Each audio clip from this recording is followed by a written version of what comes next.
দেশের রপ্তানি পণ্যের অন্যতম সম্ভাবনাময় শিল্প চামড়া খাত। বছর জুড়েই গবাদি পশুর লালন পালন হলেও সবচেয়ে বেশি চামড়ার যোগান হয় কোরবানির ঈদে। অথচ কয়েক বছর ধরে চামড়ার বাজারে ছিল চরম মন্দা।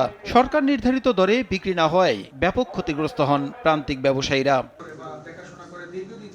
তবে এবার সব ধরনের চামড়ার দাম বাড়িয়ে ঢাকায় প্রতি বর্গফুট গরুর লবণযুক্ত কাঁচা চামড়া ৬০ টাকা, ঢাকার বাইরে ৫০ থেকে ৫৫ টাকা, খাসির চামড়া ২০ থেকে ২৫ টাকা এবং বকরির চামড়া ১৮ থেকে ২০ টাকা নির্ধারণের কথা জানালেন Bangladesh finished leather goods and footwear exporters অ্যাসোসিয়েশনের সভাপতি। গরুর চামড়া পার স্কোয়ার ফিট আমরা ৬০ টাকা করে লবণযুক্ত চামড়া ঢাকায় কিনবো। ন্যূনতম একটা চামড়া কিনবো ১২০০ টাকায়। ঢাকার বাইরে আমরা ৫০ থেকে ৫৫ টাকার মধ্যে কিনবো। ঢাকার বাইরে চামড়া ১০০০ টাকা করে আমরা লবণযুক্ত চামড়া আমরা কিনবো। খাসিরটা আমরা বলেছি যে আমরা ২০ থেকে ২৫ টাকার মধ্যে কিনবো, আর বকরি আমরা কিনবো ১৮ থেকে ২০ টাকার মধ্যে পার স্কোয়ার ফিট।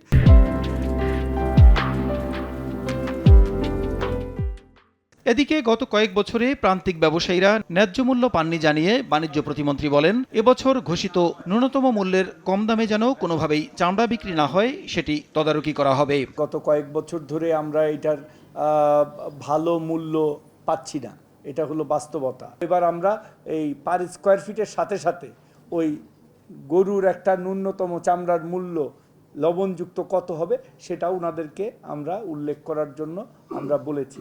এই মূল্যের নিচে যেন কোথাও বাংলাদেশে চামড়াই না হয় সেটা আমরা সুপারভিশনে রাখবো। এবছর সারা দেশে ৫৫ লাখ গরুসহ ১০০ কোটির বেশি গবাদি পশু কোরবানি দেওয়া হবে বলে জানান সংশ্লিষ্টরা। চামড়া বিক্রি করতে হবে। প্রসূন আশিস, সময় সংবাদ, ঢাকা।